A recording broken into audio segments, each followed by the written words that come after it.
Uthi bewazi nje isimo somzimba wakho indlela abantu abakubuka ngayo. Ubukhulu bomzimba bungakwenza uhlale ukhathele, uhluleke na ukusebenza, uhlale ujulukile, kugcine sekunephunga elibi emzimbeni wakho. Uma kunjalo, thola iBody Shape Care kabudokotela unciphe kahle emzimbeni. Umzimba wakho ungalengi kodwa unciphe ngendlela efanele umzimba wakho. iBody Shape Care kabudokotela iyatholakala eThekwini noma ushayele ku 082 459 1816 noma ku 063 689 8922. Khumbula, isimo somzimba wakho singalungiswa iBody Shape Care kabudokotela. Siyabingelela ubingelelo babudokotela babosizwe babojabulile umfana omhle njengekhehlo namhlanje hlene sakwazi engathi umakhulu cisha nje ugogo makho uMadubane. Umakhulu uMadubane. Yebo. Bingelela Dlozi. Abingelela ugogo Madubane, abingelela uMangcoya eseThekwini kababudokotela e19 floor. Mbingelela nonke. Sibonga kakhulu nama comment abantu baze basho bathi abadokotela lesi uyamfuna noma uyakufuna ngithi mina into eyodwa. Nje kuhlangane ndawonye. Bayafunana. Kuhlangane ndawonye. Osinike inamba Dlozi otholala kuyona. Inamba yami ithi 078 1673412. Iya WhatsApp, iya foneleka ngaso sonke isikhathi 078 1673412. Kunento engifuna sikhulumelana yona befuze sikhuluma off record but abantu bafuna into ereality. Ukhuluma kakhulukazi ngama product asenyiswa abantu besifazane nabesilisa uNdlunkulu umnakwethu then umuntu useyayifuna ke product uyakwazi ukumposela ngithi Yebo mkhulu. then useyayifuna ke product but ufuna ukukhuluma nokunye usethumethu uyeza umnika address athi ngiya drive uthi naye kulungile ungifole umuso sendaweni ukuthi emva lo sakubona ugijima noplastic omnyama umlethele ukuthi asikho isigodlo. Sikhona mkhulu, sikhona nje isigodlo. Fonela wena ungitshela ukephi nendawo ufuna ukuza kephi senza lokho okushiwo wena ngithi wena iclient. If uthi yona uthena asihlangane eThekwini mina ngizokwenza lokho okushiwo wena. If wena uthi hayi asihlangane kababudokotela na sohlangana nababudokotela muthi wena ngicela ukuze isigodlweni sakho gogo asifihliwe phela isigodlo uyeza futhi kusona ngikunika direction mina. Ngoba lento ngicela ukuyisho nje lento into sengiyibonile. Bani bakithi ngiyanitshela lento ngiyayisho ngiyayazi igodlo ziyasherishwa manje. Manje kunomuntu engiza naye lapha akukho umuntu inesigodlweni. Kanjani manje? Bayisherisha igodlo. Amadlozi athini lapha athini basebenzela emafletini. Hayi. Basenzela emafletini. Athi hayi kunomuntu engisenayo lena uzohlola into encane ufunani loyo. Hayi na uzohlola manje kunomuntu umsezaza nawe ufuna ukuyemgedeni. Uyathola ukuthi kuyadlalwa lana. Alikho phela idlozi efletini. Sesiyasherishwa phela manje igodlo. Ngibuza ukuthi wena usherisha nobani? Hayi mina esami. Gogo Madubane esami. Akusona sethu. Esami ngoba mina ngisho emndenini wami kungena mina kuphela esigodlweni. Angisho nje kodwa nje bakithi kufanele nazi ukuthi njengoba uthi uyelokushini nje usuzomiswa erank kuthiwa umancanela uzuthi kodwa labantu baseza uyabona seqhamuka ingane lapha engcolo kanti kade benibonile ilokithi uzani hawu beningasitshela ingane ukuthi ilana kanti sobona sekuphuma abanye benyobozela behamba sekuzongena yena ke lana usumfica lana ke sidlala kakhulu nangesikhathi esirongi njengoba ngisho ukuthi abantu lana zifika inyanga lezibolana namabhayi ngithi nibolana ngamabhayi athi manje suma manje na ayini engayigaxa nje akukhuluso la kwena kanti ithi into yakho usuka endlini iyaphi ephatheni yabona ibhayi umqhele kuyi part of sanitary ayisherishwa leyo nto leyo ngoba imoya kule bhayi angikwazi ukutransfer kwena noma ngikunike isale kube yakho ngoba ngeke ngisakwazi ukuthatha kuwena yebo angikwazi ukukunikeza umthwalo wami onzima ngiwunise wena ngikuphi ngoba ngiyabona bungazi ukuthi uzoshuthana ngikuphi vese ukuthi hayi lithathe vese ngiright ngalo vese lithathe vese ake sibuye emsebenzini Dlozi ngifuna sikhulume lana kuningi sesikubonile kwenzeka kubantu abantu bethatha izinto ngifuna sikhulume ngekhombo eke sakhuluma kakhulu ngayo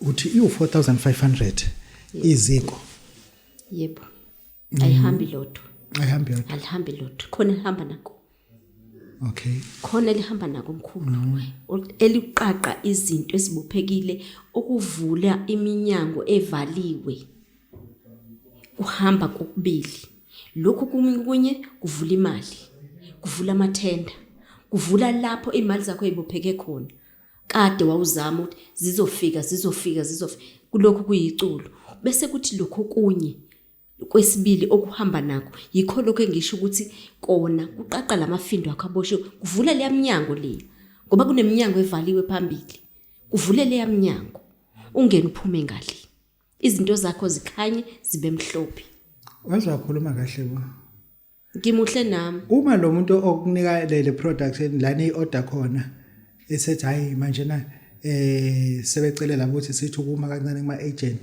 nizokwenza njengoba phela siyanazi ukuthi nibambe queue nolandela izinto kubhaliwe ukuthi iziko lemali selithi 170 manje sizokuthola into idayisa imali engaka kanti sesicela ukuthi sekumiza hayi ke ngicabanga ukuthi mhla kwathiwa kufe ugogo Madubane okay yila kobe kufe khona konke ngoba iproduct iphuma kugogo Madubane ugogo Madubane uyayigayela yena angeke phela ugogo Madubane ayeleke ovenda ahambele ubani Khontate uyilanda nenkunga emini nje ugogo Madubane Khontate uyilanda bengayilandeli yena beyilandelela abantu abafuna izinto kuyena izathu ukuthi ngibuze lokho ngoba manje abantu ufuna bazi ukuthi sikhuluma nebhaya la nomuntu odayo naye osikhuluma nomuntu kuyena ozosisiza ngeze ukuthi ukuthi uya order thatha abantu ubase lo order khona straight noma ngivele ngibanika inamba banika inamba ayithi 0781673412 inamba yala kutholakala khona umuntu angisho la kuthengwa khona osazoyothenga naye ngisho la ekujuleni kwayo ake sisuke la nansi khombo ikhona imali enikhomba ikhombo mkhulu ku4500 kuza iziko lemali lihamba nesiwasho sakhona njengoba ngike ngasho ngathi mkhulu asike sivulele eminyango evaliwe because kwesinye isikhathi uyageza uthi hayi ngigezile izinto zami zizokha kanti vele kuneminyango evaliwe asike sivule angifuni ukuyivula it's a product yebo mkhulu kuyisiwasho anginankinga nesiwasho nginenkinga ukuthi ngizoyithatha lento kanti emavideo nakade ngizokhuluma ngesigubhu ake ungihlanganisele uphinde ungihlanganisele ufinyelele nini esigubhini and why mkhulu sifikelele esigubhini esikutheni lento engishoyo ukuthi kuneziko lemali kunezinto zozenza zizophela but isigubhu semali asiyindawo yazi ngeke asiyindawo ima anginandaba noma besiyaya awungisizwe mina seyafika umuntu qonqo yebo njani sikhona ngifuna kaGogo Madubane wema khona ngifuna kaGogo Madubane wasanozi hayi ile ekhaya ayenzeke bese bafuna ukumchazela kwenye indawo phela abazi abantu Gogo Madubane abazi ukuthi uyalapha then usiyangena kumuntu ungena edining room yebo njani hayi sikhona bengithi ngizela ekhaya athi methu uyashoke usiyamthatha kumfaka ekamereni amahloni kimi isigodlo ekamereni usala ukudlala ngabantu bakwethu hayi ke ungacupha lapha hayi ke siyakha nje indaba phela edining room siyakha nje lana kodwa nje next year kuzobe sekulungile uhleli phezu kombhede wena lo mama uhleli lapha yana akasasabi kanje lo mama ngeke angasaba umntana omuntu uphethe imali uphethe imali phela yena lo drop uwohlo amakhethini awu3 color adawukile sitru umbhede ona iheadboard uyazi ukuphi lo mbhede ubekwe phezulu kwamathini la pende yazi ngobani kunento ozidonsa la ngaphansi ezifuna umuntu kade wenza into zabantu abadala la phezulu kombhede ngaphansi ufaka imithi ezofunwa abantu khona la endlini nibiza ngani lento yenu ukungcola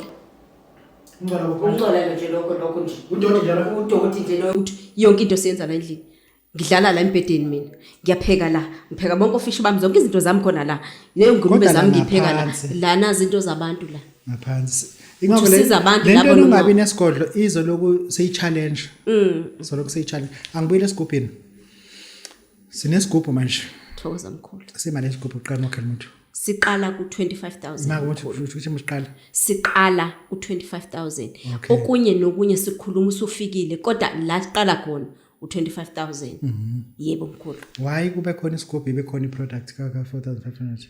mkhulu ngike ngasho nasekuqaleni ngathi isigubhu isinto forever Okay. impilo yakho yaphakade Nginikeke ngesigubhu. Nazi isigubhu ngiyasithatha yini engiyithathayo. ngizokunika usufikile mkhulu asikhulumi yonke le nto la musufikile yonke lento sizoyixoxa ubuso nobuso ngoba ngifuna uneliseke na Uthe ikhona esinye siqala 25,000. yes Khona esinye esingaphezulu ngeke ngisisho futhi uthi imalini kodwa kuya ngezinto zakho mkhulu ukuthi ngifike ngakwenza nani izinto zakho zinginike i-challenge ethini ukuze mina ngifikele ukuthi ngize ngifike lezo kube scope ne-challenge bakhona. mkhulu abantu bayafika benenkinga esikhulume ngenkinga Yiphi inkinga kusuka yibona ukuthi njengoba ngikhipha isigubhu kufanele ngiqale ngilungise lokho. kunabantu abafuna ukugezwa mkhulu Ngobani?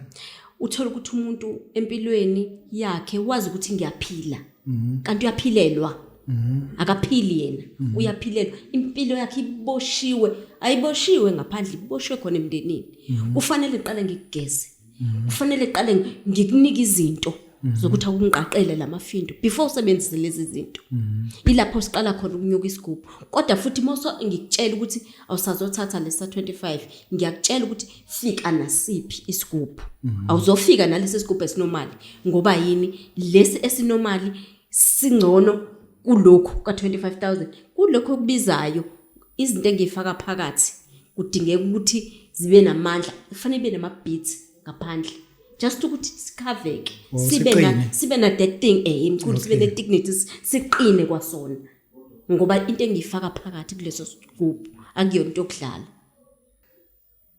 lento ngizokhuluma ngiyasithatha isigubhu sekufuze manje sengisekhaya emakhosi lento bunginikeni siphelile sekufuze ngilonge kufonela manje yini esidla isigubhu ngakwazi nami ngisomanga ngosithengela nokuthi ngilonge depende kuwena yebo ungakwazi mkhulu igubhu ihlukene mkhulu usho igubhu ayifani ukuthi ihlukene ngifuna ukuthi mkhulu igubhu azidla into eyodwa zakho wena le gubhu kahle kahle angizange mkhulu zakho wena le gubhu kahle kahle zakhiwa gogo mathi angeke phela ngikhulume into yomunye umuntu all right ngikhuluma ngento yami number yakho ngikhuluma ngento yami oyoyithola kumina enambeni yami yeah. kunesigubhu esidla i-olive oil ngikhuluma nge-original bakwethu yini original le ebhaliwe ukuthi extra olive oil extra virgin olive yes yes ngikhuluma ngaleyo angikhulumi ngenye bese kuba khona esinye zihlukile ukudla kwaso ayifani bakwethu esihlanu ngithe esinye sidla olive oil mkhulu nje esinye sidla ngifuna singakangeni kwe-olive oil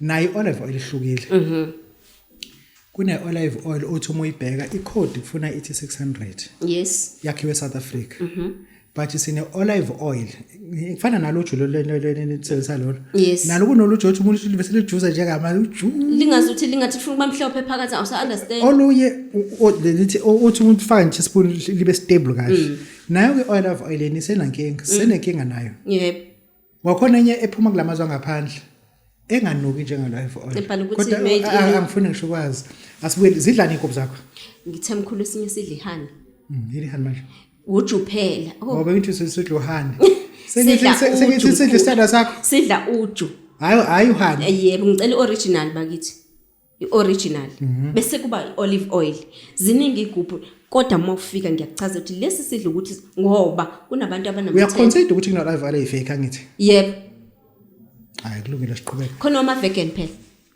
hayi siqhubeke yebo lalela mkhulu ngithi mina uma ufika kumina ngiyakuchaza ukuthi lesi sidla uya ngenkinga zakho ufike nazo ngoba omunye umuntu unenkinga yamathenda omunye uyawathola amathenda but egcine nawakhokhi omunye awakatholi kwakona ukuthi awatholi omunye akaphendulwa omunye wazana nabantu abaphakathi kodwa mase kufanele bamnikeze ithenda kunestory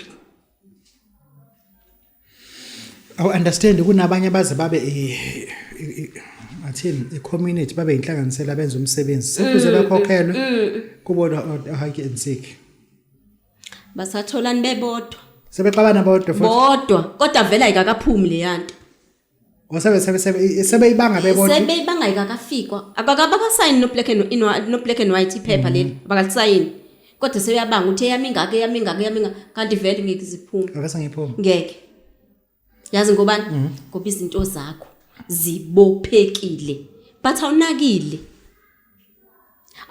lokuthi hayi kuzolunga angazi ukuthi kuzolunga nini ngasikhathi sini but ke kuwena ukuthi ufuna impilo uyayikhethela emhlabeni. Ngiyasifuna isigubhu seziko lemali. Ngifaka imali kaBosa, ngifaka imali kaPhephu, uyangibhosela kwenza kanjani? Thokoza mkhulu ugogo Madubana usebenzisa uBox. Ugogo Madubana usebenzisa uPhephu. Ugogo Madubana uno FNB, uno Capitec. FNB? Phela mina ngithi imina lo. Okay. Yeah. Ngino FNB, ngino Capitec. Kuphela eyami account. Ayikho enye account oyithola. Yonke futhi ibhaliwe uyinikwa yimina. Ngoba ibhala uthi Mrs Mbatha. Mr Mbatha. Mrs Mbatha. Umuntu khoma ngerigi. Ibhaliwe. Umbatha uyasengena igama lakhe la. Ngicabanga ukuthi yiyo lento eyenza ukuthi ahlale ngena ku YouTube ngoba igama lakhe liyavela. Lokho livele nje ukuthi hayi kuyaziwa ukuthi ngikhona nanoba uyazi. Ubabudokotela ukhona. Noba budokotela ukhona. Manje i-challenge indaba kumina. Kuwena ukuthi wenza njani. Ngenze njani kodwa ke bese uyazi ngolesibili nginoba budokotela siphayisa umuntu. Uyazi nalo shuthaye ubeke camera hambe. Athi nibhaze bese niqedile. Yep. Wonke umuntu unesikhathi sakhe. Sibuyela ngiyasifuna isigubhu yini uyilindele kumina. Mina ngilindele ukuthi wena ucela ama bank details ungezi no cash. Uyifake kwi-account imali. Ngisendele proof of payment bese ungiphathela inkukhu. Angikhulumi mangithi inkukhu bantu basezweni angikhulumi ngenkukhu ulamthuthu. Reason why ngithi angifuna ulamthuthu uyashesha ukuguga. Lapho thina sisafuna impilo eqhubekayo nawe. Ngicela ungiphathele inkukhu yesiZulu. Inkukhu yesiZulu ngesikhathi ikhula ichamsela yenza konke la iwealth yakho yenza njalo nayo. Hayi uthi sizoyibulala. Ayizili uzobulawa. Ngeke phela izobulawa kwami mina nginenyama eningabi. Alright. Wena nje ukuthi ufike nenkukhu yakho isale lapha kwami. Yenze lo uzobikwenza nalapho kwakho kuyakhula. Sebenzela wena. Yebo, ayisebenzeli mina, isebenzela wena. Sinike inamba sakwazi abazokuthola kuyona. U078 1673412 iya WhatsApp anytime. Ngike ngasho nasekuqaleni uma ungangitholi kwicall, ngicela ungishiyele uWhatsApp. Bayakwenza abaningi ngibuyele kubona. Ngiyabonga. Baba udokotela, baba wesizwe, baba ujabulile, siyabonga. Uthi bewazi nje isimo somzimba wakho indlela abantu abakubuka ngayo. Ubukhulu bomzimba bungakwenza uhlale ukhathele, uhluleke na ukusebenza, uhlale ujulukile, kugcine sekunephunga elibi emzimbeni wakho. Uma kunjalo, thola iBody Shape Care kabudokotela unciphe kahle emzimbeni. Umzimba wakho ungalengi, kodwa unciphe ngendlela efanele umzimba wakho. iBody Shape Care kabudokotela iyatholakala eThekwini noma usishayele ku 082 459 1816 noma ku 063 6898922. Khumbula, isimo somzimba wakho singalungiswa iBody Shape Care kabudokotela.